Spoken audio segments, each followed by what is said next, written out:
Use one of the shape tools to create a shape. If you want to learn how to create a star, you can find the link in the description. Select the horizontal type tool and type your text.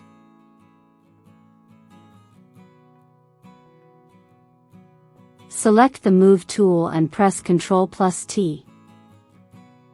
You can now resize and move the text.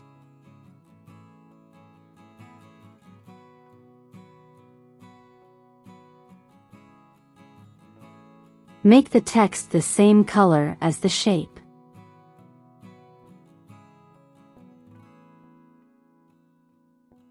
Right-click on the text layer and select Convert to Shape. Select the shape layer and the text layer. Right-click on them and select Merge Shapes. Select one of the shape tools.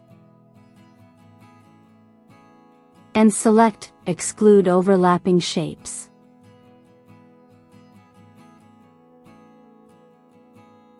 And that's how you overlap a text with a shape.